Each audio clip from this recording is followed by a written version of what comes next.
Hi everybody, Adam the OT back again from Autism Rocks with another little OT hack to make your life a little bit easier. Now, at this time of year, for most people, going on their summer holidays is something to look forward to.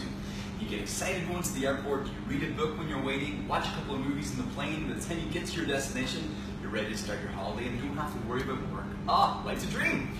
For a lot of my moms and dads with kids in the autism spectrum or with sensory difficulties, life is rarely so simple. Going to an airport that's a scary place. It's all at once too big and too loud, too busy and crowded and bright. You're waiting at one place, then have to rush somewhere else. For my kids, this is the perfect storm of anxieties. Now you're going to ask that young person who's a hard-charging sensory seeker to sit still in middle seat economy for 8 hours. You're not going to arrive there very happy. But with the right preparation, the right gear and planning, you can make sure you get to begin your holiday and arrive where you're going with smiles on your faces instead of tears in your eyes. So, without further ado, let's see what we can use to make that easier. So for my kids, any tools you can bring. Like a soldier going to war, you need to gear up before you do anything. And some of my moms who've done this for a few years, they're like Black Ops, ASD, sensory commandos at this stuff. They've got their gear done. So first of all, airplanes are too loud. Airports, there's so much going on at one time. First thing, if we talk about auditory sensitivities, easiest thing in the world is headphones. Some kids will tolerate this and some will not. It could be ear muffs or ear protectors with no sound. It could be headphones, listening to music or white noise, or pairing with an iPad. So you just cut out one of those anxiety-producing stimuli, okay? Don't do this for the first time you get to the airport. It's something you gradually work the child towards so they are accustomed to it. Big cans are better than little ear pods, okay? Next thing we'll go for is touch. Something like soft toys. It's a nice calming sensation. Specifically if there's a soft toy that they like, it's almost like a buddy for them. Something that they've known gives them comfort, they can take from somewhere they feel secure and bring it with them like a comfort blanket, really. We're gonna keep an eye on these buds. They're gonna come back and be a secret weapon again for another reason. Okay?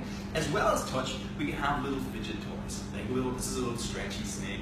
These are very popular. It's called a tangle. Something the child, it's almost a boring background task that they can just keep themselves involved with while they have to wait. They can do it while they're sitting on the plane watching a movie. Something to keep them occupied, a little bit of background sensory input to keep them taking over. For oral sensory stuff, for any foods or chewies, there's chewy fidget toys that are good for kids who find them useful. They provide a lot of proprioceptive input.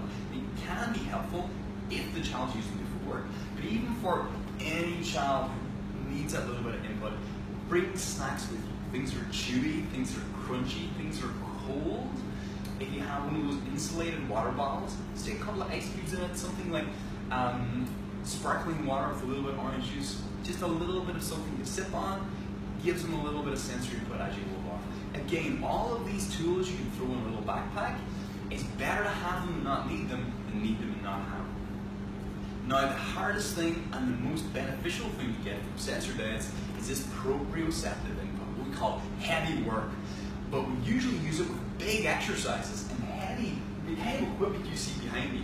How am I going to fit this in an airplane? Well, you can't. But you can give the child that input in other ways. Things like resistive stretchy bands, like these rubberized bands, you can use while you're waiting, you can use in the plane. I did a whole video last week about therapy because it resists more the more you pull it. It's a wonderful little toy, it takes up no space at all. Even using the child's own body, instead of waiting to be bored, if you have time to wait, do please move. On the plane, doing stretches and exercises in the seat. Walking around the terminal, getting as much of that movement done as possible. All these are lovely little things to bring with you. But then there's this little secret weapons that I find really, really useful, okay?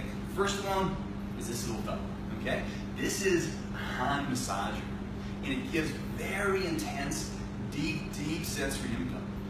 You can stick it in the bag and use it just as the child needs it. If they're in the chair being a little bit fidgety, a little bit of very specific input around the major joints, let them have control of it as well. And it's a lovely little secret weapon tool to have. We talked about the soft toys, but you can actually make them weighted as well. We can make them heavy. and that gives extra heavy weighted input. The only thing I'll say is, these are packed inside with stones. This will make you look like you're Pablo Escobar's best friend trying to walk through customs in this. Do say it to security beforehand. And the last thing is actually a sneaky one that's worked lovely for some of my moms. It's about smell. If you have the soft toy, and to give you another little bit of sensory input, have mom's perfume or dad's aftershave or some smell that the child finds comforting and soothing, and put a little bit of spray on the teddy bear. So when you feel a little emotional, when you feel difficult, it's something soft and heavy and soothing, and smells like something that gives them comfort. All of these put together will make sure that the child gets to their destination feeling ready to start a vacation, not feeling like they've gone through a war, and you feeling the same. Okay? That's all for today, guys. Thank you so much. If you have any questions or comments, please do mention them underneath. And that's for me, Adam DOT, out.